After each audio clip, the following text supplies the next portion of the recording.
Veja no ICL Notícias, segunda edição. Depoimentos da trama golpista.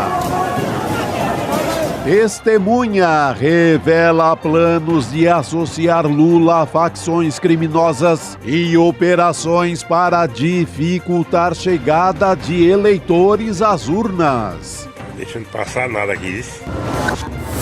Come uma jabuticaba aí, Trump. Porque eu duvido que alguém que chupe jabuticaba fique com mau humor.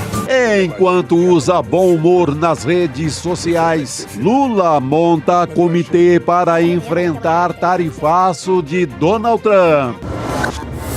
Tarifaço para todo lado. Fortunately, we came armed with a little smaller charge. Após fracassos em negociações, Trump ameaça taxar Rússia em 100% se não interromper guerra na Ucrânia. O ICL Notícias, segunda edição, está no ar.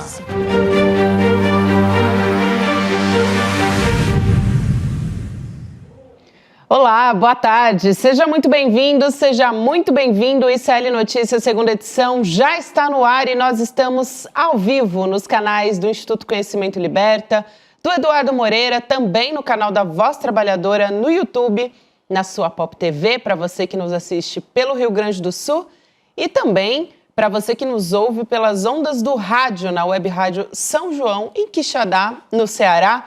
Tô a posto já aqui nessa mesa redonda com meu fiel companheiro diário, Chico Sá. Cá estamos em mais uma semana, Gabi, com muita jabuticaba, siriguela, pitomba, essas frutas maravilhosas da terra brasilis. Jabuticaba a gente só tem aqui. Tem gente que diz que a jabuticaba vai ajudar a amansar um certo mau humor vindo ali dos Estados Unidos, né, Chico? Olha, eu acho que ela é uma fruta que já está provada que ela retarda o envelhecimento, melhora a cabeça, quem sabe, né? Quem sabe o Trump experimentando aquele milagroso carocinho não muda de vida. Depois a gente vai trazer o vídeo do presidente Lula falando a respeito disso para você entender melhor, mas a gente vai abrir falando sobre a trama golpista, né, Chico Sá? Importantíssimo, a gente teve testemunhas de acusação dos núcleos 2, 3 e 4, que começaram a prestar depoimento hoje no Supremo Tribunal Federal. Então, daqui a pouquinho, a Heloísa Vilela chega para conversar com a gente também.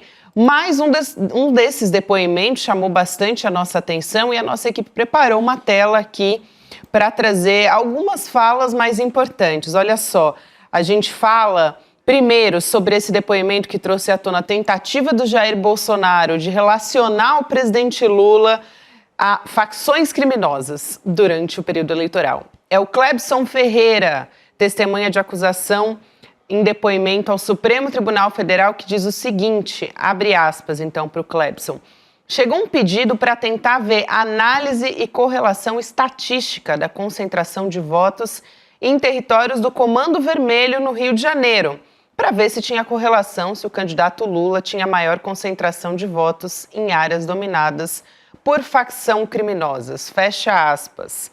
Essa testemunha era analista de inteligência do Ministério da Justiça nessa época, por isso que é importante, e estava contando para os ministros do Supremo, Chico, que nesses lugares onde a intenção de voto do presidente Lula chegava a 75%, houve uma criação, vamos dizer assim. Desculpa, não sei porque a voz resolveu falhar no começo do programa, né? Que incrível. Até agora estava tudo normal. Bora lá. Mas é bom que jabuticaba. É isso, a nossa jabuticaba aqui. Teve essa produção, vamos dizer assim, para criar trânsito de veículo mesmo nessa região, para dificultar a ida dos eleitores às sessões de votação. Eu vou passar a palavra para você, mas disseram aqui, já sopraram, que Heloísa Vilela está chegando para conversar com a gente. Meu Deus do céu, quem tem Heloísa Vilela tem de tudo. Brasília. Elô, boa tarde para você. Boa tarde, pessoal. Nossa Senhora, vou te falar, que dia, porque a gente está ouvindo aqui muitas coisas que a gente já ouviu nos depoimentos anteriores, só que agora tem muito mais detalhes. Eu acho que toda essa história da Polícia Rodoviária Federal hoje ficou muito evidente o desespero, acima de tudo o desespero do Silvinei Vasquez, que acompanhou todo o depoimento, sentado ao lado do advogado e mandando o advogado perguntar mais isso, mais aquilo. Nossa, olha, deu para sentir a tensão ali do Silvinei, vendo as testemunhas incriminarem o próprio Silvinei cada vez mais. É uma história, né, Elô, que é difícil ele sair dessa. É uma história que o país viu no dia da eleição, várias emissoras noticiaram. O Alexandre de Moraes estava em plantão naquele dia como presidente do Tribunal Superior Eleitoral. Fez uma advertência para que aquilo não atrapalhasse a eleição. Havia a intenção clara de tirar votos do Lula naquelas regiões do Nordeste, regiões onde a votação, o mapa da votação já mostrava assim, uma vantagem sem fim. Então, ele vai sofrer nessa tentativa de fazer pergunta, tentar desviar desse foco. Não tem como ele sair dessa. Há uma fartura de imagens também, tem fila dos automóveis, tem policiais rodoviários, policiais da Polícia Rodoviária Federal. Obrigado, Gabi. Tentando de todo jeito paralisar os carros, assim, inventando: seu pneu está careca, seu farol não pode, seu carro é vermelho, e por aí vai. Então, é difícil ele sair dessa enrascada. Isso, evidentemente, vai dar cadeia, porque foi muito sério.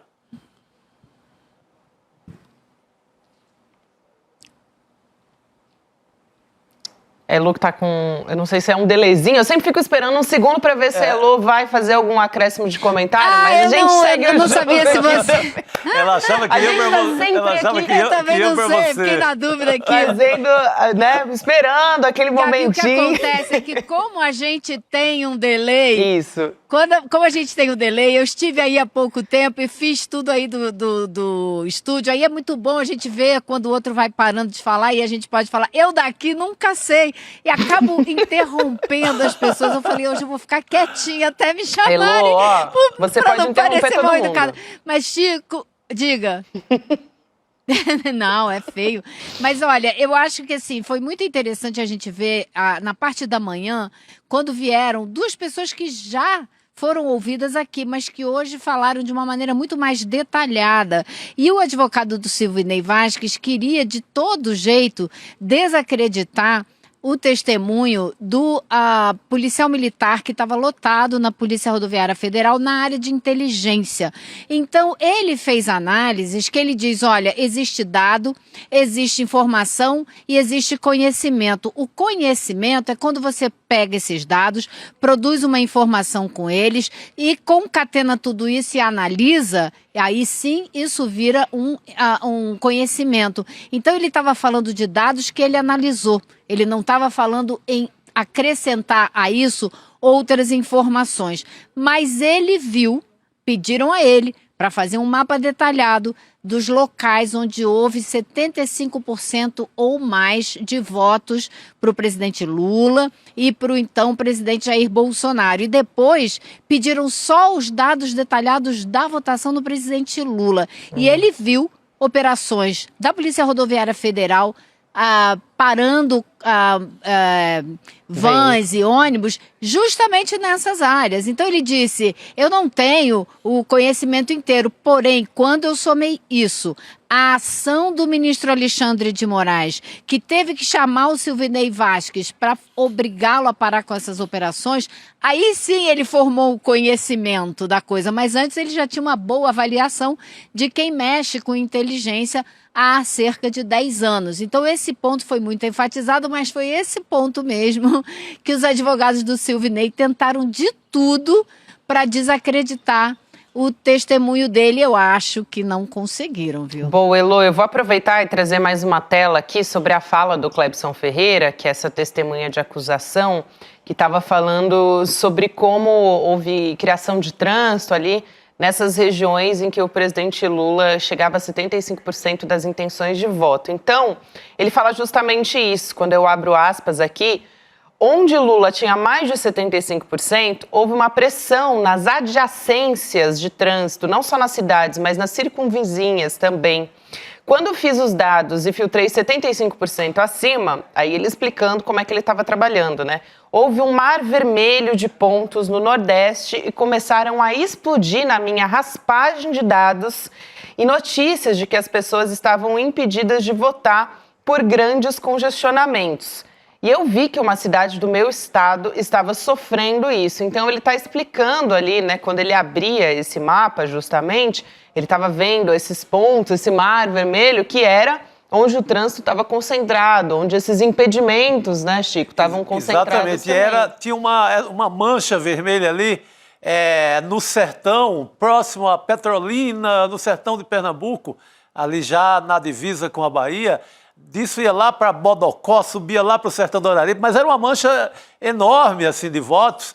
E por parte da tramóia, é muito inteligente, porque você poderia matar a eleição ali. Se você tira um pontinho aqui numa cidade, um pontinho no outro município, uma eleição que foi tão disputada, uma eleição com diferença de 1 milhão de votos, você resolve ali. Tirando do Lula uma vantagem, desmotivando as pessoas a irem votar. As pessoas ficaram amedrontadas. Quer queira ou quer não, é policial, é armado, fardado. A Polícia Rodoviária Federal, até a chegada do Bolsonaro, era uma polícia muito respeitada. Uma polícia que tratava as pessoas bem na estrada, tinha bons tratos e tinha um respeito. Então, imagina, era essa polícia que estava tentando... sob a desculpa de um pneu careca, de um farol baixo, etc., tentando impedir esse voto. Então, eles poderiam ter matado a eleição ali, o que é mais cruel. Então, o castigo para alguém que tenta isso, isso é um atentado contra a democracia gigante. Só não supera o que a gente está vendo agora, sei lá, de traição à pátria. Não, e esse? Mas é grande a coisa. Lu. E essa testemunha, Chico, também deixou muito claro que ele viu dentro da Polícia Rodoviária Federal, durante os 4 anos de governo Bolsonaro, todo um movimento de transformar essa Polícia Rodoviária em polícia do Bolsonaro. Uma aproximação muito intensa entre a direção da Polícia Rodoviária Federal e o Bolsonaro. E aí são vários exemplos que a gente tem ao longo da história dessa aproximação e desse aparelhamento da Polícia Rodoviária Federal. E essa testemunha disse que ele nunca recebeu uma ordem direta do Silvio Ney Vasquez, mas ele teve gente dizendo para ele que o diretor-geral quer não só essas abordagens mais intensas nesses pontos, como quer prova de que isso está acontecendo. Ele quer as fotos, ou seja, ele queria ter certeza que a Polícia Federal estava fazendo essa ingerência, né? Estava fazendo essa intervenção a mando dele para atrapalhar as eleições. E ele deixou muito claro também, não é que eles tenham feito operações no Nordeste, porque os advogados vinham muito com isso. Não houve esse número de operações no Nordeste, começaram a dar números que eles fizeram de auditoria por conta própria para falar que cidades teve auditoria, se eram as cidades que ele tinha mapeado como mais de 75% de votos para Lula. Ele falou, não foi isso o que eu disse. O que eu disse é que houve um pedido específico da direção para que carros, automóveis, vans e ônibus que estivessem saindo de estados como Goiás, Rio de Janeiro, Minas Gerais, ele deu 5 nomes, 5 estados, em direção ao Nordeste, fossem parados, fossem dificultados, ou seja, não era só a circulação dentro das cidades e dos estados do Nordeste, eram dos eleitores que estavam a caminho dessa eleição. E então eu acho assim, ele deixou bastante claro, ele foi assim, massacrado de perguntas, passou quase a manhã inteira respondendo perguntas como o Mauro Cid está fazendo agora de tarde. mas foi só foram perguntas exclusivamente do núcleo 2, dos 6 réus do núcleo 2. Agora não. Agora Mauro Cid está respondendo perguntas dos advogados dos réus dos núcleos 2, 3 e 4. Por isso que isso aqui não vai acabar nem tão cedo. Tem também aqui, vou trazer um trecho do depoimento do Mauro Cid, Nelo, que voltou a prestar depoimento, falou mais uma vez sobre minuta golpista, intenção que o Bolsonaro tinha, que na verdade era de prender autoridades. Então, o ministro Alexandre de Moraes pergunta o seguinte: o senhor também disse, ele diz, né? O senhor também disse que o réu, Felipe Martins, chegou a uma reunião com Bolsonaro acompanhado de um jurista. Aí o Mauro Cid, sim. Foram mais de 2 encontros de Felipe com esse jurista e Bolsonaro. E apresentaram um documento. O Alexandre de Moraes, que documento? Ele pergunta. Aí o Mauro Cid, basicamente composto de 2 partes, os considerandos e uma segunda parte com ações e determinações que deveriam ser tomadas. O documento era composto de prisão de autoridades, decretação de novas eleições e medidas em torno disso. Muita atenção a isso que fala o Mauro Cid. Aí o Alexandre de Moraes pergunta, esse documento entrava em estado de sítio, de defesa, prisão de autoridades? E o Mauro Cid diz, sim.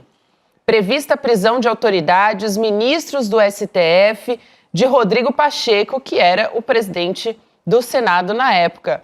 Também, muito importante, esse trecho do depoimento do Mauro Cid, né, Lu? Olha, esse trecho do depoimento deixa o Felipe Martins totalmente envolvido nesse golpe como ator muito importante, inclusive, porque, segundo Mauro Cid, foi ele que escreveu a primeira minuta golpista, imprimiu, levou para o Bolsonaro, saiu da reunião com o Bolsonaro e os comandantes militares e o ministro da Defesa com o documento todo rasurado pelo Bolsonaro, mostrou ao Mauro Cid e disse, agora eu vou reescrever, né? Então ele foi reescrever de acordo com as mudanças feitas pelo Bolsonaro.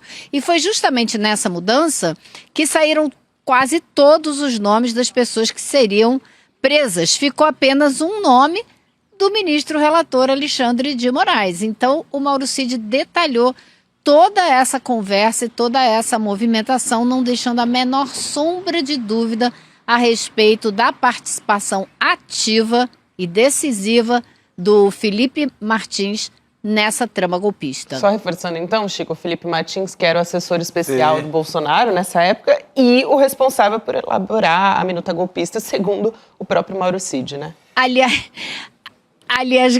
Gabi, posso só acrescentar um detalhe? O Alexandre de Moraes, toda vez que ele falou jurista, ele falou a palavra jurista 3 vezes, se referindo a esse jurista que foi com o Felipe Martins. Ele falava jurista com uma ironia. Isso é coisa que só olhando, né? Ouvindo ele falar. Ele fala, jurista. Assim, as 3 vezes. Claro, que pessoa que estudou as leis vai se prestar o papel de desenhar uma minuta golpista como essa para impedir a posse de um presidente eleito pela maioria da população? É feio até chamar uma pessoa dessa de jurista, né? Você realmente faz menos da classe, né? Com certeza. Não, mas é uma boa ironia, né? Porque ele se meteu a jurista quando, na verdade, a gente sabe que o único teórico, assim, digamos, renomado que havia ali no entorno do bolsonarismo, inclusive na ideia de minuta, na ideia de recorrer àquele famoso artigo 142 da Constituição, o único jurista mesmo era o Ives Gander da Silva Martins, que é célebre, né, nos meios jurídicos aqui de São Paulo, e que ele aparece aqui e ali na sombra do bolsonarismo. Esse sim, um grande jurista. Ele nega, mas deixou as pegadas ali nesse caminho... Tipo artigo 142. Nesse caminho do golpe. Exatamente. O que eles queriam? Era, vamos encontrar, seja que diabo for, que justifique um golpe de Estado. Mas como o jurista não quis pôr a digital dele ali na hora H, teve que ser o Felipe Martins mesmo. Escreva aí com o chat GPT, qualquer coisa, e a gente tenta dar esse golpe do jeito que der. Um golpe que tem toda a cara de um golpe tabajara, mas era muito a sério. Era tão a sério que chega a ter essa operação para matar o Xandão, matar o Lula e o Alckmin. E essa operação, ela sai do papel. Ela entra em andamento e ela de última hora, eles acabam desistindo por algum detalhe que até agora a gente precisa ter mais conhecimento. Elô. Pois é, agora o monitoramento houve, né? Aconteceu, houve troca de informações, né? Eles estavam acompanhando o dia do ministro Alexandre de Moraes, estavam em frente à casa dele, né? Então isso tudo aconteceu, são ações, já não são conversas, nem ideias, nem propostas. Isso é plano posto em prática. E isso também, claro, foi muito comentado aqui hoje. Agora, hoje de manhã, quem dirigiu os trabalhos foi um ministro auxiliar do ministro Alexandre de Moraes, que foi bastante duro também, quando precisou ser, mas agora de tarde a gente vê a diferença quando entra em campo o ministro relator Alexandre de Moraes, que não está com nenhum pingo de paciência para ficar ouvindo a mesma pergunta 5 vezes, né? Os advogados ficam tentando fazer a mesma pergunta 500 vezes para ver se a pessoa que está depondo muda de depoimento ou se deixa criar alguma confusão, enfim. E ele corta todas de maneira direta e objetiva. Ele soltou cada uma hoje aqui, que tem uma lista de invertidas que ele deu, nada simpáticas, que foram realmente engraçadas, sabe? Elô, como diria no linguajar popular, né? No populacho, ele tá poucas, né? Ele tá querendo ser o mais célere possível. E hoje, digamos que a cada rodada de depoimento, dependendo de como está o cenário nacional, tem-se um tipo de pergunta, um tipo de arrogância ou não arrogância. Hoje, digamos que não é um bom dia para o bolsonarismo, né? Para cantar de galo em depoimentos ou perguntas ao Mauro Cid, no caso, o delator. Porque esse cenário todo mostra um Bolsonaro nas cordas, enfraquecido por conta dessa tentativa, quer dizer, não é uma tentativa, conseguiram o êxito de taxar o Brasil com as tarifas do Trump. É um Bolsonaro que já enfrenta um país um pouco aborrecido com ele. E aborrecido não do nosso lado, que já éramos aborrecidos com o Bolsonaro quase desde nascença.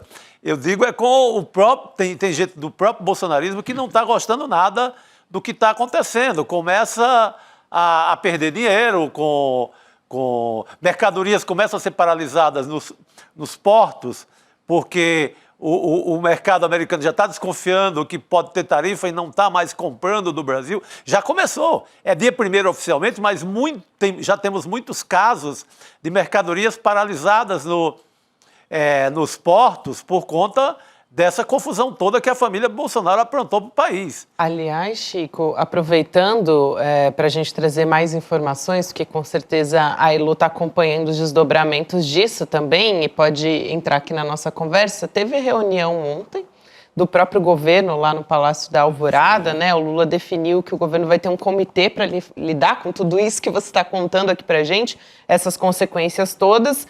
E esse comitê ele vai ser comandado pelo vice-presidente Geraldo Alckmin, que também é ministro da Indústria e do Comércio.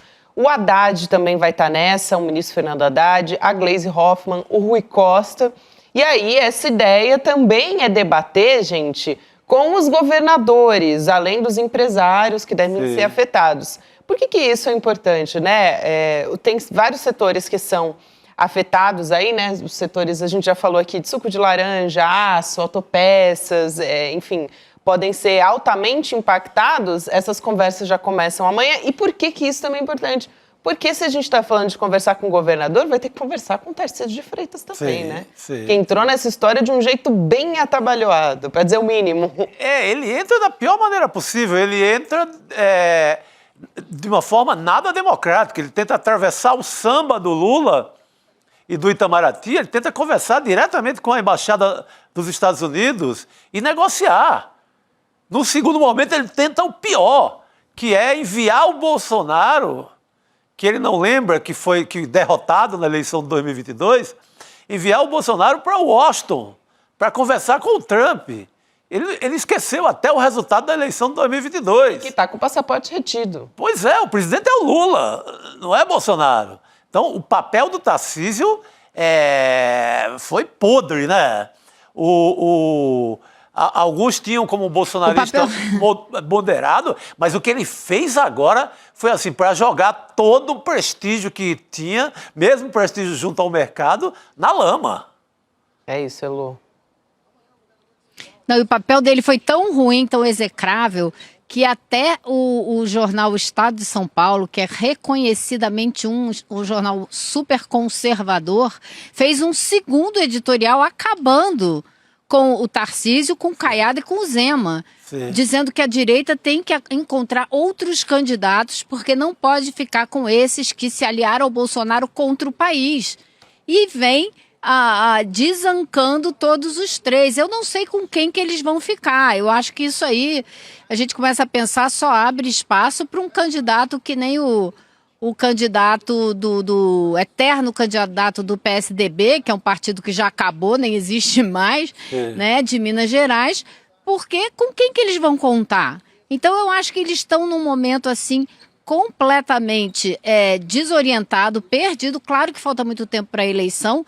Tarcísio de Freitas não vai se acanhar em tentar mudar completamente de posição e tentar construir um outro discurso daqui até lá, mas eu acho que ele foi o político que se deu pior nessa história toda, desde que começou esse movimento da família Bolsonaro de trazer problemas para o Brasil para ver se salva a própria pele, de produzir uma interferência direta do governo dos Estados Unidos nas questões internas do Brasil, né? Foi o Tarcísio que saiu pior com isso tudo. Ele destruiu o capital político que ele tinha, tentando se segurar no bolsonarismo. Vamos ver como que isso vai evoluir, mas eu acho que o presidente Lula agora tende a ganhar muitos pontos na política institucional, na relação com os setores mais conservadores e nas pesquisas de opinião. Eu acho que a próxima pesquisa de opinião já trará alguns dados diferentes com melhora da opinião a respeito do presidente Lula, porque esse sentimento de proteção do nosso país, dos interesses do Brasil, de reacender um nacionalismo, de ver a bandeira brasileira sendo usada novamente em prol dos interesses nacionais, isso tudo vai criando um caldo de cultura que tende a favorecer o presidente Lula, sem dúvida. Só que falta muito tempo para a eleição, como os ventos mudaram muito rápido na última semana e meia, a gente não sabe o que vai acontecer daqui para frente, mas o momento é muito positivo para o governo. Falando nisso, a gente está numa expectativa, né, Elô e Chico também, de a PGR pedir a condenação do Jair Bolsonaro na trama golpista a qualquer momento. A gente está conversando aqui, ainda não tivemos novidade a respeito disso, mas pode sair até durante o ICL Notícias segunda edição. Porque depois desse parecer que vem da PGR, o Moraes ele pode determinar até a prisão preventiva do Jair Bolsonaro, né, levando em conta todo esse contexto que a gente está conversando aqui, que vem agora, a atuação do Eduardo nos Estados Unidos, a pressão também contra os poderes para conseguir uma anistia, né? O Bolsonaro foi para as redes sociais para dizer que a única alternativa para a economia é conseguir uma anistia. Olha que ponto a gente está chegando. Então, depois que a PGR encaminha esse parecer, que é o que a gente está esperando, o Mauro Cid vai ter 15 dias, isso também é importante, para apresentar o memorial, que é um documento que ele traz provas, traz mais informações também. E aí, depois disso, o que vem? Os advogados dos réus vão fazer também, nesse prazo de 15 dias, as defesas finais. Aí, imaginando que todo mundo cumpra o prazo, né, Lô? É isso. Aí o julgamento vai decidir ou não pela condenação do Jair Bolsonaro, né? É difícil que não cumpra o prazo, viu, Gabi? Porque aqui é prazo dado pelo ministro do Supremo, não é que nem professor de escola, não, viu? é para cumprir a risca. Então, eu estou dizendo isso porque eu acompanhei também o desenrolar do julgamento dos policiais militares aqui do DF, que foi o primeiro grupo a ser julgado, né? A gente até esquece, porque já tem bastante tempo e tá para sair o resultado a qualquer momento. Mas foi exatamente isso, 15 dias para um lado, 15 dias para o outro, todo mundo entrega as considerações finais e aí marca-se a data, né, para o final, o julgamento e a solução desse caso todo, né? Então, acho que logo, logo a gente vai ter. Agora, se tivesse que dar um palpite, eu diria que vai ser bem difícil decretarem a prisão preventiva do Bolsonaro. Ao mesmo tempo, eu tenho quase certeza que ele está sendo muito bem monitorado, que ninguém vai deixar ele escapar do país ou entrar numa embaixada ou nada disso. Ele vai ter que cumprir com os ritos da justiça brasileira e vai ter que ouvir a sentença, né, a condenação dele, a sentença que ele aguarda. Boa, vou até vamos levar essa aposta do Cacai também. Muito importante o que ele traz, porque imagina a desmoralização que seria deixar, depois de tudo, de todo esse processo, ouvir todo mundo, amplo direito de defesa, 1000 sessões de testemunha, todo mundo sendo ouvido, um processo longo, o cara foge no meio dessa história toda e pula o muro de uma embaixada e adeus. Seria uma desmoralização para o país, né? Então, mesmo que não saia nem uma cautelar, uma prisão preventiva, uma tornozeleira, que seja, que tenha essa tocaia permanente. Porque o bicho é liso, né? Qualquer coisa, ele pula um muro de uma embaixada e adeus. Nunca mais a gente ouve falar dessa família. Que também não seria todo mal, né? Mas a gente acho que ainda vai demorar um pouco. Mas, não, óbvio, o pior melhor... é que se ele vai para uma embaixada, Chico... Eu acho que se ele vai para uma embaixada, a gente fica com uma situação parecida com o que a Venezuela teve na época do Guaidó. Eles vão ficar nos Estados Unidos fazendo confusão, reunindo gente, fazendo movimento para tentar desestabilizar o Brasil. Esse é o grande perigo que a gente passa no momento. A gente vê o julgamento avançando, a gente vê as respostas super corretas do governo brasileiro, do Itamaraty, com relação a essa tentativa de interferência dos Estados Unidos, mas isso é só o que está na tona. A gente sabe que o objetivo do governo Donald Trump é desestabilizar o Brasil e não é por causa do Bolsonaro. É por conta do crescimento da economia brasileira, pelo crescimento das relações do Brasil com diversos outros países, pela diversificação das exportações, pela relação com a China, pelo fortalecimento do Sul Global, pelo fortalecimento do BRICS. É isso tudo aí que está em jogo. Que isso tudo significa uma perda de poder relativa dos Estados Unidos no cenário internacional, né? E é isso que eles estão tentando evitar a todo custo, inclusive com custo para a própria população dos Estados Unidos. Perfeito, Exato, Elô. Muito bom ter você aqui com a gente nesse começo de semana, querida. E a gente se vê muito ainda nessa semana, porque, olha, tem trabalho pela frente, né? Ainda vai ter muito depoimento aí na trama golpista. Valeu, Elô, um beijão. Vem mais. Vem mais por aí, com certeza. Beijo, pessoal. Beijo, Elô, boa noite. A gente já vai ter o Cacai junto com a gente aqui para tirar várias dúvidas a respeito dessa história. Rodrigo Viana também está chegando para sentar na mesa. Opa! Sentar na mesa aqui junto com a gente. Você tá na cadeira, se você não Pode se ser, importa. pode ser. Piadinha velha essa, né? Tá tudo bem, Cara tá chato. tudo bem. Eu também que fiz a piada Segunda-feira, segunda-feira vale. O Gabi, Cacai já pra gente continuar nesse assunto, Já vou né? perguntar para ele se em meados de setembro a gente deve ter a Ele vai decisão, acertar, né? ele vai acertar em cima, né?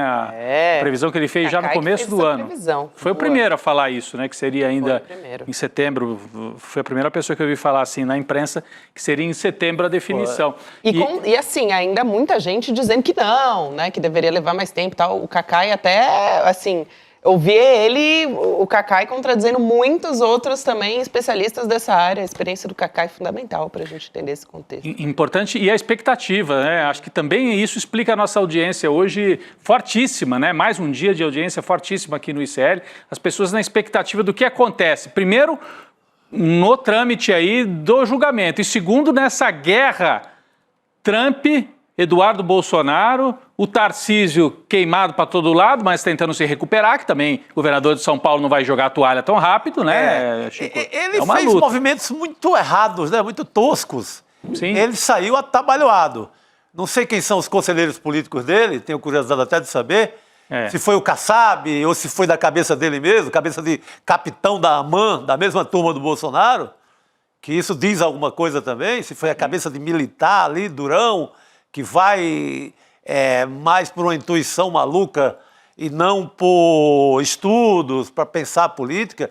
Eu acho que o Kassab não jogaria ele nessa fogueira que jogou, mas eu tenho curiosidade para saber de quem partiu essa orientação para o Tarcísio fazer os movimentos mais malucos que um político brasileiro pode fazer. Primeiro, tentar negociar direto com a embaixada, pulando o Palácio do Planalto e pulando o Itamaraty. E pulando a montanha de votos do Lula em 2022. Impressionante esse movimento. E agora ele está numa tentativa de redução de danos, tanto que marcou, a gente vai falar daqui a pouco sobre isso, mas marcou reunião amanhã com os empresários para tentar reduzir danos, porque os empresários estão bravos com o Tarcísio, uma parte, pelo menos, do grande empresariado, do grande empresariado, da grande burguesia paulista, e se fez ouvir pelos editoriais da Folha e do Estadão. Foi o puxão de orelha público, primeiro, que o Tarcísio tomou desde que é governador. Ele colocou um pé em cada canoa e corre o risco de morrer afogado, cair das duas canoas. Pressionado por todos os lados, né, Foi a primeira DR, a primeira discussão de relação que a burguesia paulista teve com o Tarcísio. Sem dúvida. Estava no namoro, fechadão ali,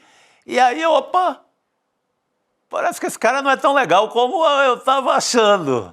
Então, e partiram ali para uma discussão de relação que está acontecendo nesse exato momento. Exato. Olha, a gente vai ter... Já o Cacai tá chegando, hein, para conversar com a gente. Pera aí, gente. Só quero lembrar que a gente vai ter um dos nomes mais importantes aqui, do Chico Pinheiro Entrevista. A gente vai trazer hoje nessa conversa o Frei Beto, gente, frade dominicano, escritor, militante, uma referência mundial, né, na teologia da libertação. Então, a gente vai acompanhar um trechinho dessa fala, logo depois do N2 que você vai conferir. Vamos assistir? Vamos lá. Eu nunca fui a Cuba como turista, eu vou a Cuba a trabalho. Então fiz esse trabalho reaproximação Igreja Católica e Estado, eu fiz o trabalho de implantação da educação popular pelo método Paulo Freire em Cuba e atualmente eu faço um trabalho com a FAO de implementação do Plano de Soberania Alimentar e Educação Nutricional. Então eu vou 5, 6 vezes por ano. É o combate à fome em Cuba. Não tem fome, não é combate à fome, é uma questão de segurança alimentar, exatamente. Tanto que Cuba não está no mapa da fome da ONU, né? Mas está vivendo uma crise muito forte porque o Trump apertou demasiadamente o bloqueio que faz a Cuba. Está querendo estrangular Cuba através da fome. O Trump quer que Cuba venha passar fome e justamente nós estamos fazendo o movimento contrário.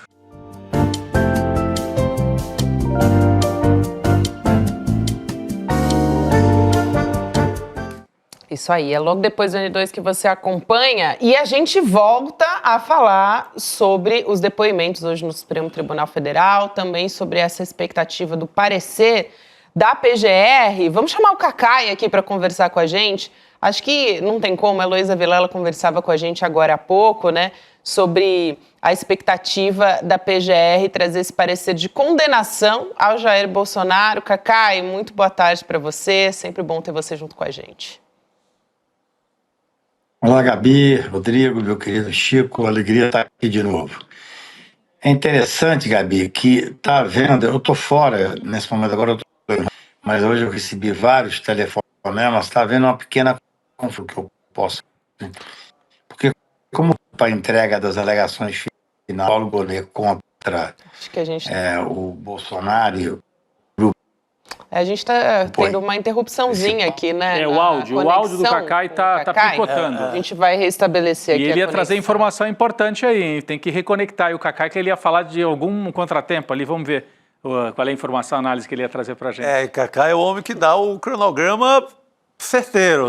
Porque ele fala com gente dentro do Supremo, às vezes, e com mais facilidade do que a gente, né? Então tem algumas informações que chegam primeiro realmente para ele. Isso, até para entender um pouco essas estratégias de defesa que hoje apareceram ali, na verdade que apareceram não, que continuam aparecendo, aquela estratégia que os advogados tentam dizer que está faltando prova, que falta tempo, enfim, uma tentativa talvez de atrasar esse julgamento que tem sido tratado com muita celeridade por parte da primeira turma, né, do Supremo Tribunal Federal. O ministro Alexandre de Moraes falava aqui, não tem tempo para conversinha paralela, não tem tempo para nada, né? A gente vai direto ao ponto. Um julgamento que ganhou uma dimensão internacional agora, né, quando o bolsonarismo acusa, em aliança lá com o Trump, usa o argumento de que é um processo de ditadura, colocou a história no mundo inteiro. É isso que o Trump tem usado como falsa desculpa para impor as tarifas de 50% ao Brasil. Tarifas que começam a fazer um mal tremendo ao país. Hoje já não embarcaram frutas de Petrolina aguardando essa decisão. O Cacai. Sabe? Então, esse caso, né, Cacai, que era um caso local, agora você ouve na boca do Trump. Internacionalizou a história. Mas o Cacai retorna aí. Por favor, Cacai. Não sei se melhorou agora um pouco. Agora a gente ouve muito bem, Cacai. Se você puder retomar o seu raciocínio, porque você falava de um assunto importante, né? É o seguinte, eu tenho ouvido, hoje eu recebi vários telefonemas e mensagens e tal, porque há uma pequena confusão que está sendo feita, e é normal, porque agora terminou o prazo da Procuradoria para falar sobre as alegações finais do caso Bolsonaro, generais e tal. E ela pediu a condenação, como era de esperar, quer dizer, essas são as alegações finais.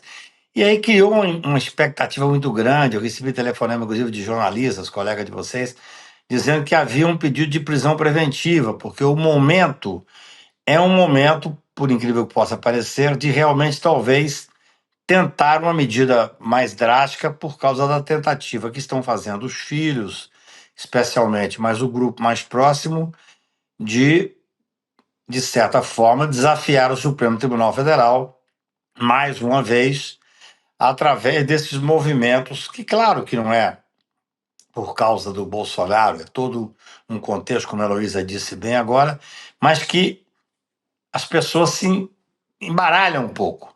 Então, o que eu queria explicar é que, até onde sei, o que o Ministério Público está fazendo é a entrega das alegações finais, que é um prazo que ele tinha pedindo a condenação. Agora nós vamos ter o prazo para o delator fala antes dos demais réus, e depois o prazo dos réus. E aí o processo está pronto para julgar. Veja bem, Chico, embora eu entenda que nos últimos 20 dias a família Bolsonaro fez um movimento enorme que justificaria, sim, uma prisão preventiva, ou pelo menos uma medida cautelar para impedir que ele chegasse perto das embaixadas, isso não é o normal, essa não é a regra. Esse é o fato que nós temos que enfrentar. Eu falo como advogado criminal que atuo há 40 anos no Supremo Tribunal. Claro, acho que foi a Heloísa, não sei se foi o Rodrigo, disse muito bem, um monitoramento dessas pessoas nesse momento é o dia a dia da Polícia Federal. Esse cidadão pode, Bolsonaro, e também os demais, ele pode preventiva contra ele, que seria um caso extremamente grave, ou de prisão domiciliar, ou de colocar uma tornozeleira para impedir que ele chegasse perto das embaixadas, porque há uma clara tentativa de fazer com que ele possa dar um drible qualquer e impedir o julgamento do Supremo Tribunal Federal, que seria um asilo político, que seria um desastre em aspectos. Não é porque ele tem o direito? Tem. Se ele conseguir, nós temos que ser muito secos em relação a isso, e técnicos. Se ele entrar dentro da embaixada americana, o Trump vai dar para ele o direito ao asilo político. Veja bem, acho que foi a Heloísa disso agora, e eu acho que está muito certíssima. Esse movimento do tarifaço não é por causa de Bolsonaro, é claro. Tanto é que está tendo tarifaço com outros países da Europa como um todo. Bolsonaro é insignificante para isso. A família está usando isso razoavelmente bem, mas perigosamente bem. Porque hoje, para nós que estamos acompanhando o processo, eles estão interferindo no processo criminal que está para terminar no Supremo. E digo mais, Eduardo Bolsonaro especialmente, e agora eu vi falas também do Flávio Bolsonaro, eles estão claramente se colocando dentro de um processo criminal. É incrível, porque o processo que vai condenar o Bolsonaro agora a 30 anos de cadeia, generais e tal, a grande maioria das provas foi produzida por eles. Sim. E agora nós estamos vendo novamente o filme ser passado, que é os filhos dando prova contra eles. Eu penso que o Brasil está num momento tão interessante. A gente estava comentando agora essas atrapalhadas fôlego enorme para que a gente, democratas, que nós possamos mostrar um pouco da realidade brasileira, especialmente o Tarcísio, embora eu podia fazer um programa só sobre isso, viu, Chico? Eu acho que o Tarcísio, ele sabe rigorosamente o que está fazendo. Ele quer ter os votos do Bolsonaro, ele está louco, preso, na minha visão, mas ele finge que está com o Bolsonaro. E é óbvio, hoje ele já deu uma declaração sobre isso, é criado paulista. Não tinha como ser diferente. Ele quer estar com o pé nas duas canoas, um pouco sabendo o que está fazendo. A hora que ele quiser, ele tira o pé do Bolsonaro com a maior facilidade do mundo e volta o pé para onde ele sempre esteve, que é no empresariado paulista. É claro que quando você tem um editorial como teve o do Estadão, deve assustar um pouco. Mas para nós, especialmente para mim que sou advogado, o que interessa nesse final de reta de julgamento agora é acompanhar o julgamento. O Ministério Público apresenta as alegações finais. Tecnicamente falando, pede a condenação. Não é que está pedindo a prisão preventiva. Até teria motivo para pedir, mas não vai pedir. Eu penso, não é esse doutor Paulo Gonet. Ele é muito comedido. E aí nós vamos ter aberto o prazo para o delator. Em dias abre o prazo para as alegações finais das defesas todas, em conjunto. E o processo está apto para julgar.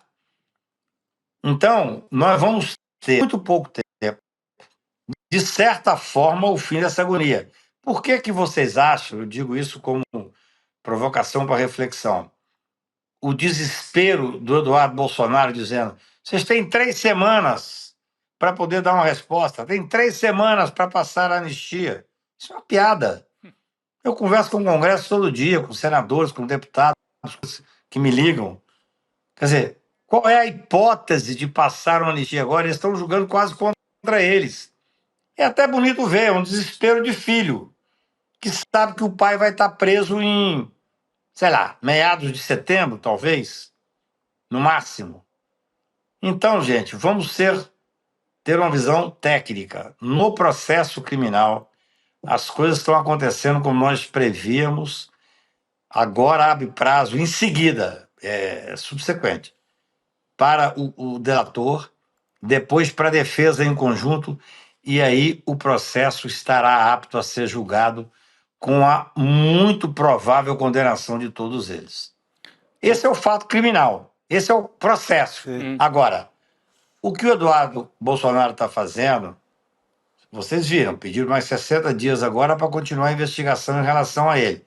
Existe um inquérito em relação a ele. Ele está alimentando a hipótese de ser preso.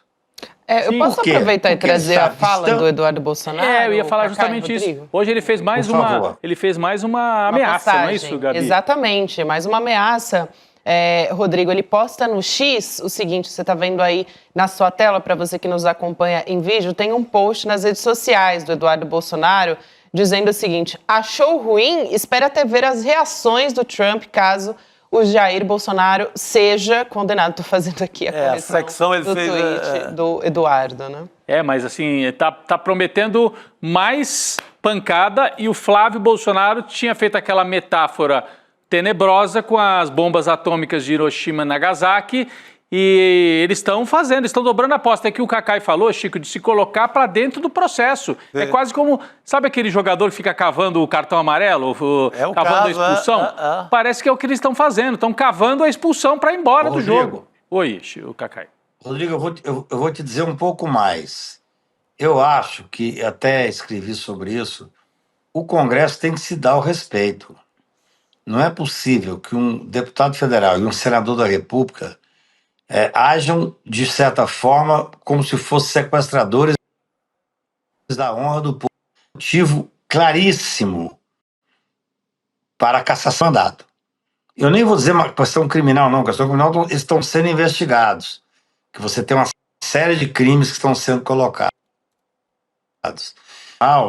Tem que se dar o respeito. Você não pode ter um senador da República falando em jogar bombas atômicas no Brasil. Você não pode ter um deputado federal dizendo que se não tiver anistia... Por que estão falando anistia em 3 semanas? Porque, gente, é o prazo que o processo vai terminar. Eu queria que vocês entendessem, especialmente quem não tem formação jurídica e não tem que conhecer isso, terminado esses prazos, 15 dias, mais 15 dias, vai ser pedido o dia de julgamento. Terminou o julgamento, Chico. Em 2 sessões eles vão ser condenados. 30 anos, 28 anos e tal. E aí, o único recurso que cabe é um embargo de declaração.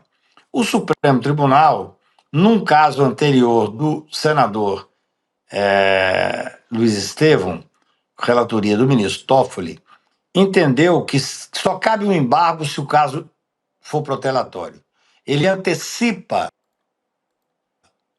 manda prender, que é o que aconteceu com o Collor. Então, ainda em setembro, essas pessoas estarão presas. Antes dos embargos de declaração ainda. Deles. Antes dos embargos de declaração já manda prender, provavelmente, é isso? Não, o primeiro embargo, Rodrigo, é de regra. Embargo de declaração não é uma apelação. O que é os embargos de declaração? Você tem uma forma para dizer que tem uma obscuridade, Entendi. Uma contradição. Então, assim, é um processo simples. Ele não enfrenta o em regra, entendeu? Sim. Mas é um direito da defesa. A defesa tem que usar na sua plenitude. Terminado esse julgamento, a defesa pode até tentar um segundo embargos, mas o Supremo Tribunal, num julgamento em que o Toffoli era relator e o senador Luiz Estevão era o embargante, ele disse, não, isso aqui já não tem mais sentido, antecipo o trânsito em julgado e manda prender. Então, assim, qual é o desespero? Por que chega nessa basófia de dizer, não, se não fizer isso em 15 dias, vocês vão ver a reação do... Gente, o Trump não está nem aí para Bolsonaro. Isso é um contexto que está acontecendo agora, que você tem o BRICS, você tem internacional que vocês conhecem melhor do que eu. Então, em 20 dias, meio de setembro, porque eles não deram sorte que tiveram julho, né, que tem o recesso. Meio de setembro vai ter terminado o julgamento. Obviamente, eu converso muito no Congresso. Tenho vários clientes ali, amigos e tal. Isso aí piorou a situação deles. Não existe hipótese de falar em anistia agora. Essa pressão absurda, abjeta, que o Eduardo está fazendo, é um desespero absoluto.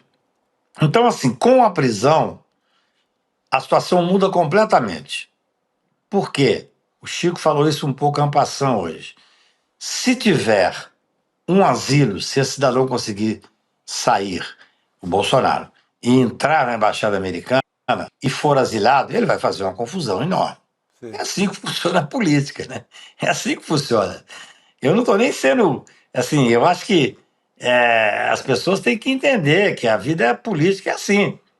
O que o Ministério Público tem que fazer agora? A Polícia Federal tem que fazer agora, sob a coordenação do ministro Alexandre, é não permitir que esse cidadão entre na embaixada. É simples. Ou é complicado? Para mim é simples. Faz um monitoramento, bota uma tornozeleira eletrônica para ele impedir de 1.000 metros de chegar perto de qualquer embaixada, ou então o que a Polícia Federal faz todo dia. Todo dia. Eu sei porque durante anos eu sei que a Polícia Federal ficava fazendo besteirinha de investigar a gente, entendeu? Acompanha. Vamos cumprir o devido processo legal e o processo do Supremo Tribunal Federal. É um assinte o que Flávio Bolsonaro, Eduardo Bolsonaro e mais alguns, as seclas, estão fazendo em relação ao Supremo Tribunal Federal. Vou até trazer Vamos terminar aqui... esse julgamento. Cacai, desculpa até te interromper, eu queria trazer mais uma afirmação do Eduardo Bolsonaro. A gente trouxe o posicionamento dele nas redes, mas ele deu uma entrevista também, né, para a Rojan Kennedy, do Estadão, falando: por hora eu não volto, a minha data para voltar é quando Alexandre de Moraes não tiver mais força para me prender. Quer dizer, falou com todas as letras, né, gente? Eu estou me sacrificando meu mandato para levar adiante a esperança de liberdade. A verdade é que ele está com medo de ser preso, né? Não, e ele, nessa entrevista, né, Gabi, ele oficialmente declara que vai renunciar ao mandato e ficar nos Estados Unidos. Então, porque ele diz que é mais útil ficar nos Estados Unidos do que estar aqui no Brasil. Eles estão fazendo uma espécie de articulação de um novo 8 de janeiro com outras características. Agora, em vez de gente acampada na porta do quartel, tem Eduardo Bolsonaro e o neto do Figueiredo acampados na porta da Casa Branca para arrancar declarações, falas e sanções, né, ao Brasil. Rodrigo, você sabe que tem uma coisa que nós temos que refletir. Por que esse cidadão faz isso, em parte? Nós temos o fato daquele Alan de Souza, Alan dos Santos. blogueiro. Alan dos Santos. O Alan dos Santos teve uma prisão decretada em 2021 pelo Supremo Tribunal e conseguiu uma decisão da Justiça americana dizendo que ele não seria extraditado porque era crime de opinião. Veja só. Eu estou sendo técnico, não estou fazendo análise política nesse momento.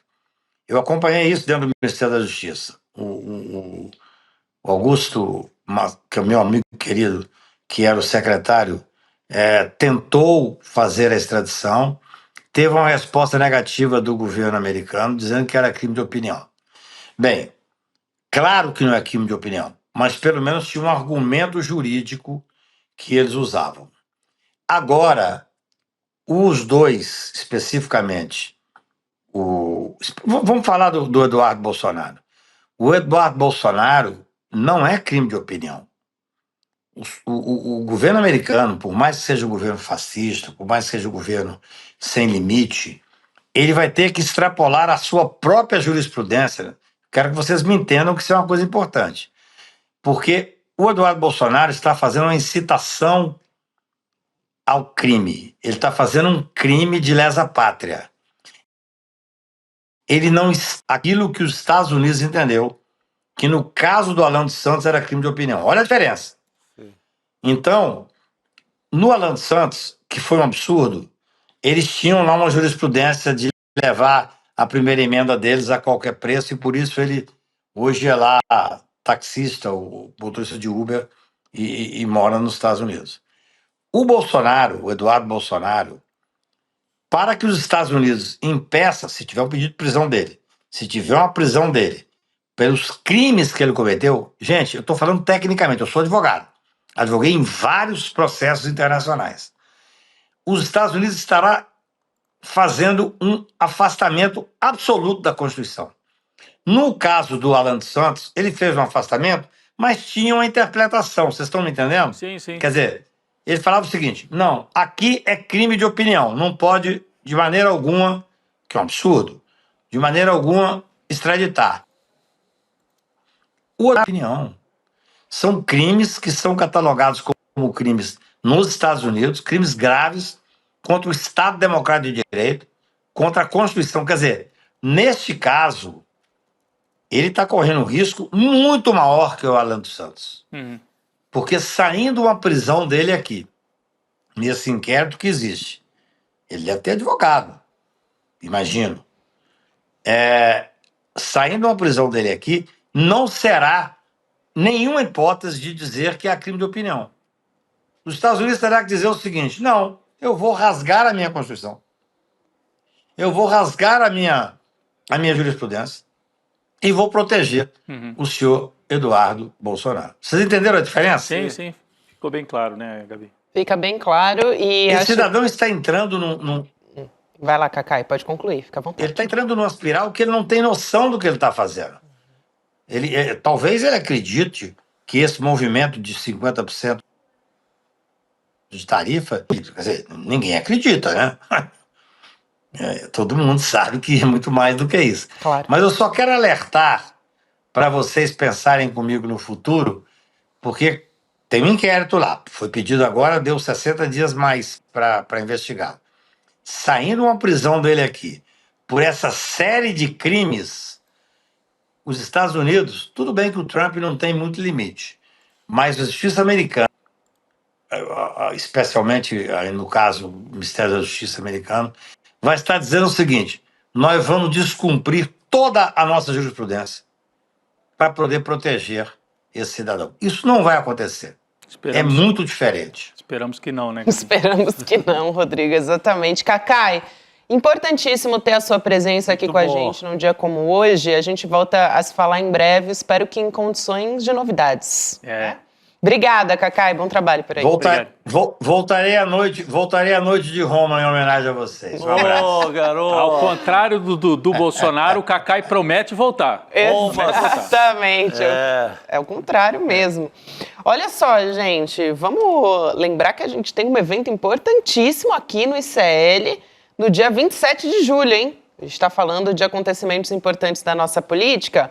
Para você que está com a gente no ICL, a gente vem trazendo novidades, acho que semanalmente, né? A gente tem novidades na educação, no jornalismo, mas esse do dia 27, eu acho que a gente nunca teve nada dessa proporção. Porque não é uma ação, né? É um conjunto de ações, o ICL Eterno, o Edu vai anunciar tudo lá no dia 27, um domingo, às 8 horas da noite. Aliás, para você participar, se inscreva aí, ó, icln2.com.br, icln2.com.br, entra aí o campo do e-mail, você preenche. E aí a turma do ICL te avisa. Por quê, Chico? Porque são novidades no campo da educação, da internacionalização do nosso jornalismo, né? E do entretenimento. Vai poder ver filme e série, será? Aqui no ICL? Será? Eu tenho certeza que sim. Eu tenho certeza que sim. É isso. E a área da educação é aquela que vai...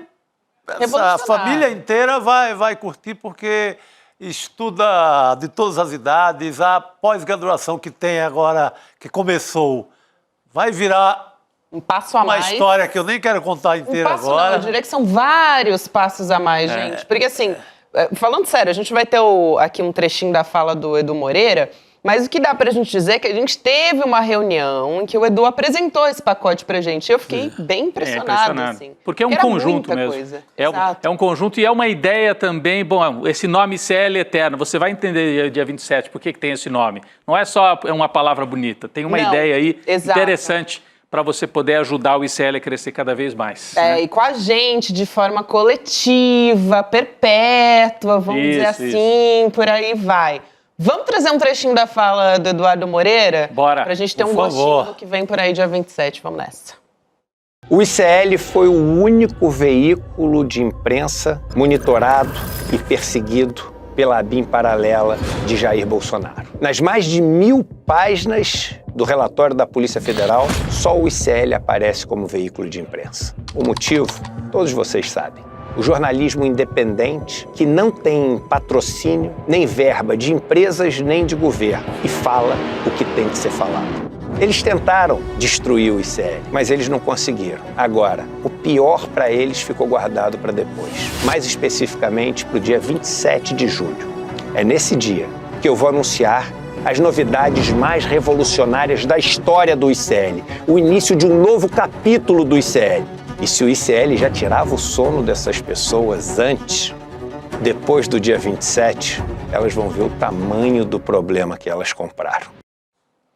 Aí, gente, então no dia 27 de julho você se inscreve em icln2.com.br. É só deixar o e-mail, gente, é 2 segundos. Também para quem está assistindo pela televisão, dá para apontar o celular para a tela, tem um QR Code aí que você pode apontar o seu celular aqui, ó, desse lado aqui, que você aponta o seu celular e aí coloca o seu e-mail, porque aí você recebe os alertas e não esquece de estar com a gente no dia 27, que é um domingo, 8 horas da noite. Aproveita, reúne a família, assim, para quem acompanha o ICL, eu acho que é a nossa maior novidade de todos os tempos, e eu não estou exagerando de falar isso não, é realmente coisa muito, muito grande que vem por aí, né? É isso aí.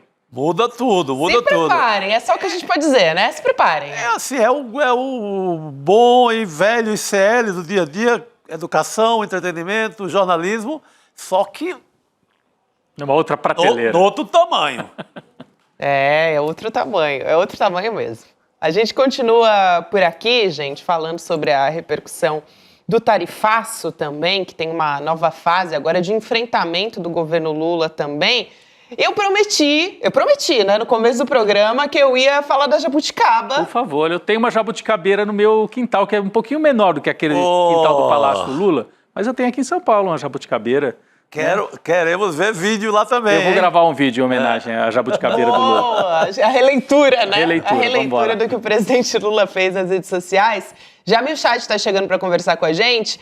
Eu quero aqui dar boa noite para o Jamil e, na sequência, a gente vai assistir essa fala do presidente Lula que a gente prometeu aqui. Jamil, então bem-vindo, querido, mais uma vez. Boa noite. Boa noite. Que saudades de uma jabuticaba. Imagino, Jamil.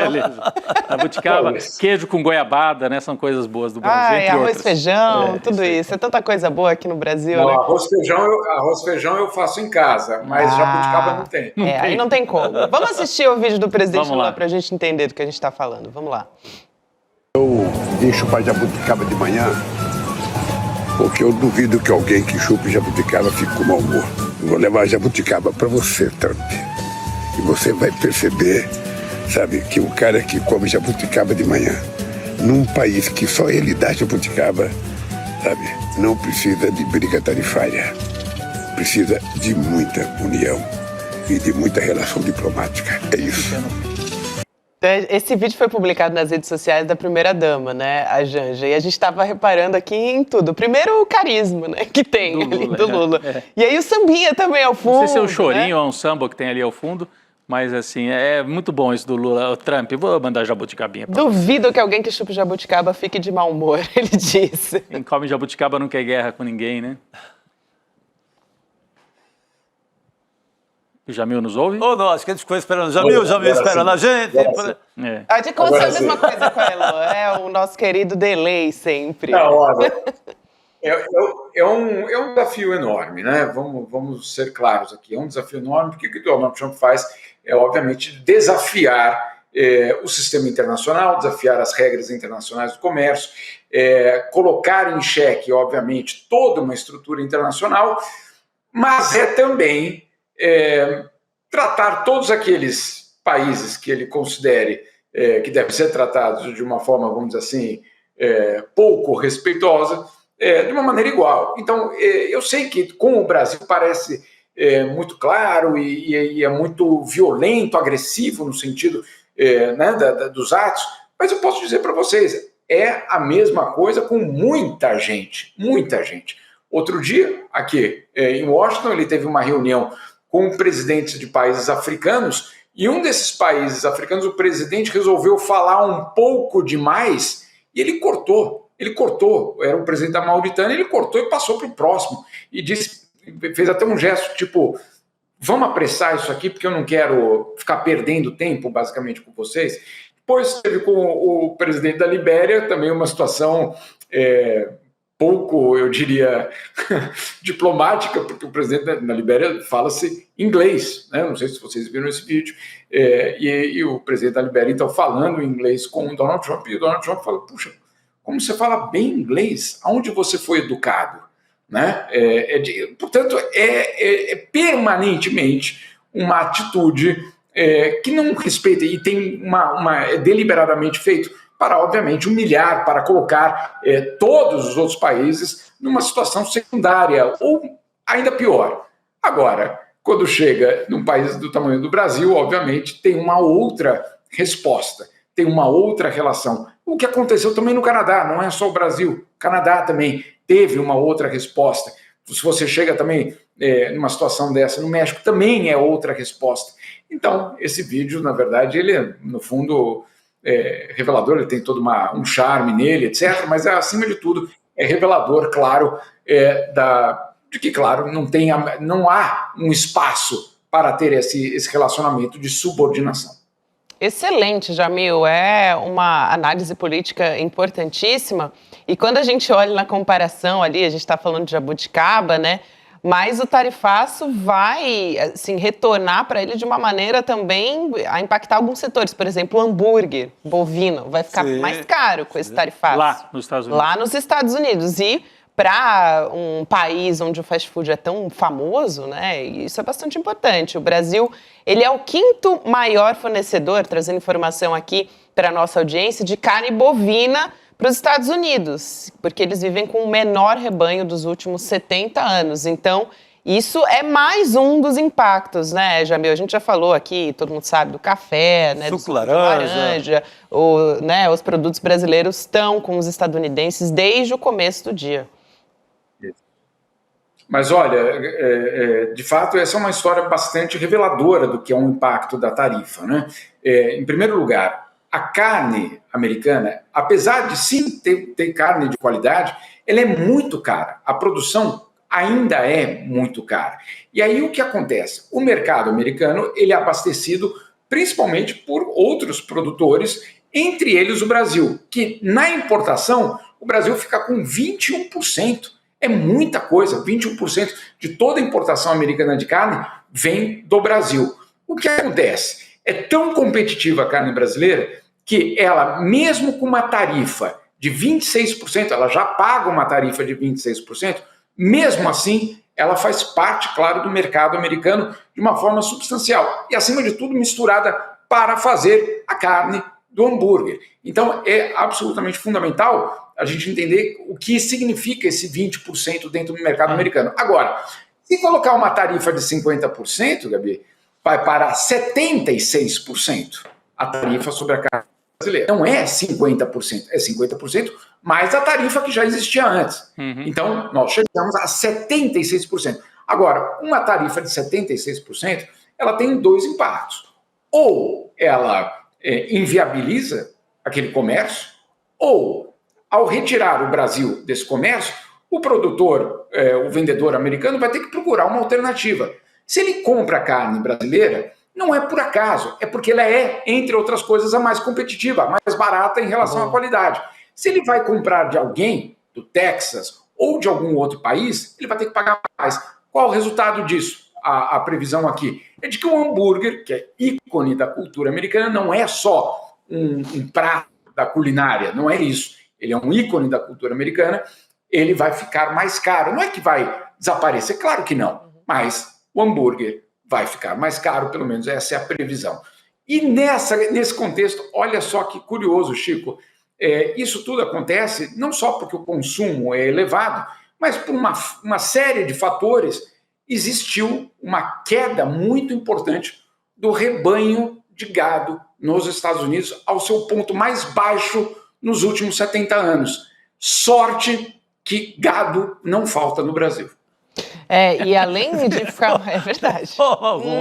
Eu demorei uns 2 segundos aqui, foi depois que minha ficha caiu. O rebanho aqui está em 50%, quase 50%. É um perigo, esse gado que ele falou. É um perigo mesmo. E isso que o Jamil chama atenção é muito importante, né, de ficar mais caro. E ainda por cima, porque esses processos demoram, né, gente? Encontrar um substituto em relação comercial não é uma coisa automática. Então, é importante salientar isso também. Bom que você está falando, esse processo, a questão dessa taxação, ela já começou, ela é para 1º de agosto, mas ela já começou a dar muito prejuízo no Brasil. Eu falei no começo dos produtores de fruta, porque eu conheço vários empresários dessa área de frutas, em Petrolina, Juazeiro, e o Valor acabou de dar uma notícia agora que 50 milhões em frutas que iriam para os Estados Unidos estão com seu processo paralisado, porque entrou naquela coisa do preço, vai chegar lá como e tal. A parte dos empresários americanos que receberiam começaram também a negociar. Então, gerou uma incerteza tão grande... Que parou. Parou. Porque, na verdade, se mandasse agora, ainda não pegaria a tarifa. Mas você até colher, organizar, colocar nas caixas, né? Preparar o envio. Exatamente. Já estamos em 1º de agosto. Tem um processo. Então, você pega... e esse é só um exemplo. Pega o mel inteiro do Nordeste. Outro setor que eu já fiz matérias, não conheço alguém. Conheço as pessoas envolvidas nesse meio. Paralisado também, no Porto de Fortaleza. De toda a região. E assim, é a principal venda de mel do Brasil para os Estados Unidos. E é em grande quantidade. Supera esses 50 milhões. Então, de dólares. Então você vai somando aqui e acolá, eu estou falando só, falei aqui de 2 regiões produtoras e 2 produtos só. Fruta e mel. Não é nem só fruta, é só manga. Só 50 manga. milhões só em manga. Então, você pega isso aqui, dá vontade de mandar a conta lá para o endereço do Jair Bolsonaro. E por incrível que pareça, são empresários que são aliados politicamente a ele. Muitas vezes. Jamil. Desculpa, Jamil. Não, perfeito. Isso é fundamental, porque isso é uma discussão aqui maior, Chico, inclusive pelo seguinte: quantas vezes Donald Trump já impôs, anunciou, tirou, adiou, voltou, colocou uma negociação, tirou, etc. E aí, o que foi colocado aqui, inclusive, de uma forma muito clara, nesse sentido que você está colocando, Chico, é que a maior tarifa é a incerteza. Sim. Essa é a tarifa. Né? A tarifa da incerteza para um empresário que não sabe se vai mandar, se não vai mandar, se precisa fazer um seguro, se o carregamento volta, se ele vai ficar bloqueado no porto, se ele vai perder aquele carregamento, o que vai acontecer com aquilo ali tudo. Exatamente. Né? Então, é a incerteza que marca, claro, e que gera prejuízos reais. É como você falou, a tarifa é a partir de 1º de agosto? Não sabemos. Ninguém sabe a tarifa a partir de 1º de agosto, mas o impacto dela é imediato. Excelente. E assim você pega, né? Pega São Paulo. São Paulo vende, o principal destino de mercadorias exportadas do Brasil do estado de São Paulo é para os Estados Unidos. Então, por isso que o Tarcísio virou o jogo e está desesperado agora. Aí o cara vai e me bota aquele bonezinho vermelho do Trump, eu sendo empresário, o que eu vou fazer? E a gente falava disso desde o começo, quando eles botaram o bonezinho lá quando o Trump ganha a eleição, ele, Zema. Eu lembro que nós falamos aqui, olha, na hora que começaram os problemas com aço, no caso de Minas, né, o Zema, ou no caso aqui de São Paulo com o café, com a laranja, com o álcool, como é que vai ser? E não demorou muito, é que a gente não imaginava que viria uma pancada tão grande, porque no primeiro... ele imaginava também, né? Eu acho que nem ele imaginava, porque num primeiro momento... O Trump até colocou o Brasil ali daqueles que seriam menos taxados, né? 10% e tudo. Ninguém imaginava que o Eduardo Bolsonaro fosse para esse tudo ou nada de jogar todo o peso político, aproveitar, né, esse embate do Trump com os BRICS para punir os produtores brasileiros. E ele já está apostando, a família Bolsonaro está apostando em 100% já de taxa. Aumentar, dobrar, né? Dobrar a aposta. Ligando isso ao caso do STF. É impressionante. Então, tem de fato uma confluência de forças políticas aqui nos Estados Unidos que explicam, na verdade, essa confluência que explica essa surpresa. Por quê? Porque tinha ela ideológica, aqueles amigos do Eduardo Bolsonaro e do Paulo Figueiredo, absolutamente ideológicos, querendo, claro, a anistia para Jair Bolsonaro e toda essa história. Então, você tem a trilha ideológica. Você tem a trilha daqueles que querem frear a China. E frear a China significa desmontar o BRICS. Então, você tem também, obviamente, o BRICS e desmontar a influência chinesa na América Latina. Então, você tem esse segundo pilar. E o terceiro pilar, claro, a regulamentação das Big Techs, porque se o Brasil for nessa direção, obviamente, estabelece uma espécie de exemplo, pelo menos para os países emergentes, sobre como lidar com um setor absolutamente fundamental no século XXI, principalmente para o governo Donald Trump. Então, foram 3 grupos que, a partir de pontos de vista completamente diferentes, foram convergindo e chegaram, basicamente, a Donald Trump nessa condição. E Donald Trump, então, reúne, sim, foi uma decisão pessoal dele, sem dúvida nenhuma, mas ele reúne a pressão ideológica, a pressão daqueles que estão pensando na geopolítica e no papel da China, e aqueles que, claro, querem defender as Big Techs. E o resultado é tudo isso. Então, obviamente, tem um impacto muito grande, já tem esse impacto e pode ter ainda mais. A gente já falou do Tarcísio aqui, mas acho que vale a pena a gente retomar para entender um pouco de quais lados ele apanhou. Acho que de todos, sim, né?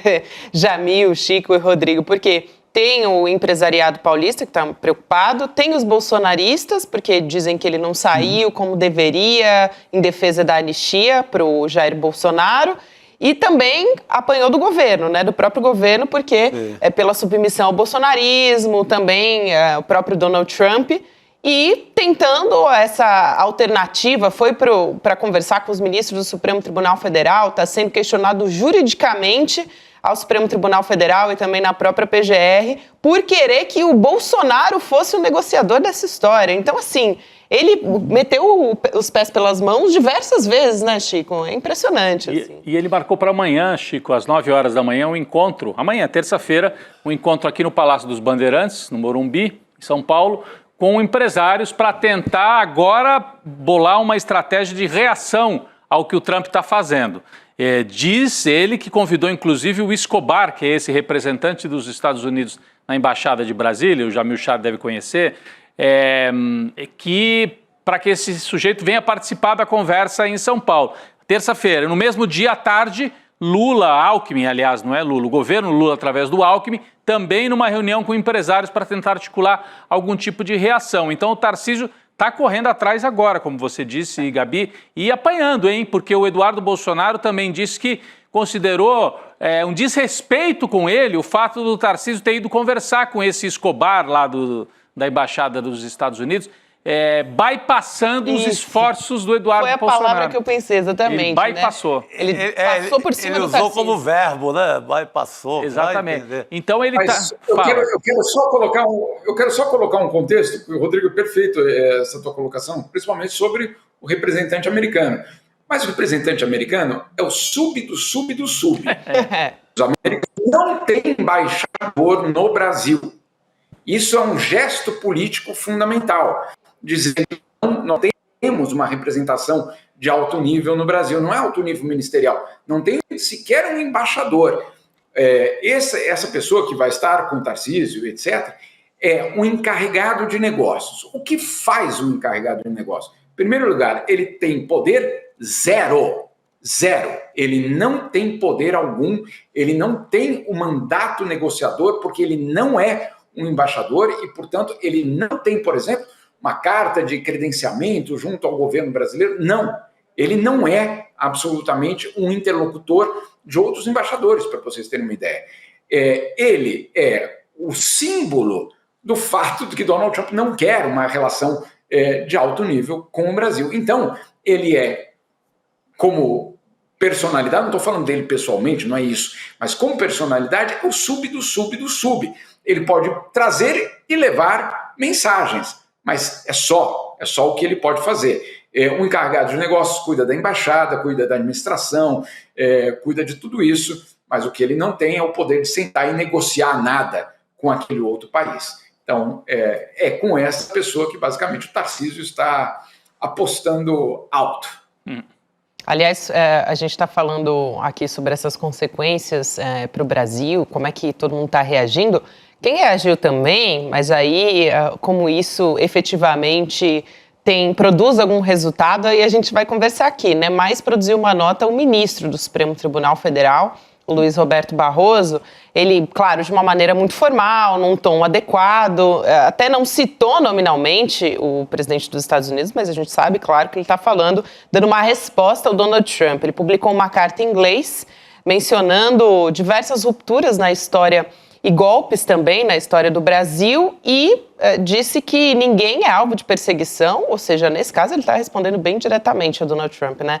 Porque o Trump foi quem disse que o Bolsonaro estava sendo perseguido. Ele disse que ninguém está sendo julgado sem direitos também. Então a gente recortou um trecho aqui da fala do Barroso que diz o seguinte: para quem não viveu uma ditadura ou não a tem na memória, vale relembrar, ali sim havia falta de liberdade, tortura, desaparecimentos forçados, fechamento do Congresso e perseguição a juízes. No Brasil de hoje não se persegue ninguém, realiza-se a justiça com base nas provas e respeitado o contraditório. É uma fala forte, eu pergunto de volta para o Jamil a respeito de quanto isso produz algum resultado prático nessa história.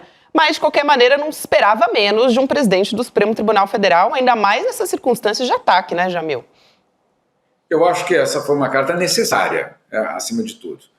Precisaria, o silêncio não é adequado, ele precisava colocar isso sobre a mesa e, basicamente, ter um documento, inclusive, para a história, de que, sim, essa foi a resposta oficial da instituição STF. Então, sem dúvida nenhuma, isso precisava ser colocado. Eu não acredito que essa carta e nenhum argumento possa convencer Donald Trump a dizer: ah, não, verdade, desculpa, eu me equivoquei aqui nos fatos, então reduzir as tarifas de 5% a 10% para vocês de novo. Eu acho que isso não vai acontecer. basta ver aquele trecho da carta que fala que os americanos têm um déficit com o Brasil. Não é verdade tampouco, né? Então, como vocês veem, não é uma carta que, vamos dizer assim, onde os fatos levam um espaço de prioridade. Aparentemente, fato ali não é o que importa. Então, não é uma carta para convencer Donald Trump, mas é uma carta, sem dúvida nenhuma, para que, por exemplo, a opinião pública, jornais americanos possam também ter, por isso que ela foi feita em inglês, inclusive, para que haja esse acesso a uma outra versão, uma versão diferente. Também vale lembrar, Gabi, um fator importante de Donald Trump. Donald Trump fala em caça às bruxas, não só no caso de Jair Bolsonaro.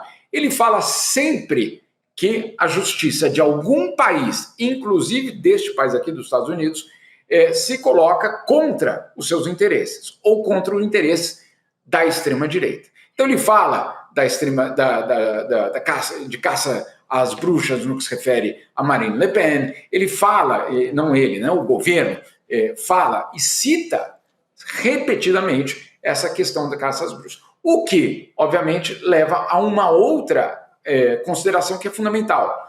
A justiça como, hoje, o grande freio ao avanço da extrema-direita no mundo e ao desmonte das instituições democráticas. Então, por que há uma guerra contra a justiça aqui nos Estados Unidos, pela extrema-direita em outros lugares do mundo, por Viktor Orbán na Hungria, pelos poloneses contra o Tribunal Constitucional na Polônia? Por quê? Porque a justiça é a última trincheira.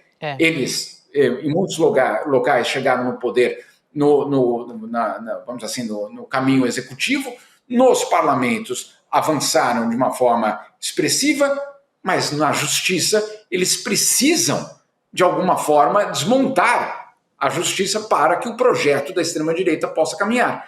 Então, Donald Trump faz isso com o Brasil, mas faz isso aqui nos Estados Unidos, faz isso na Europa e faz isso aonde for necessário.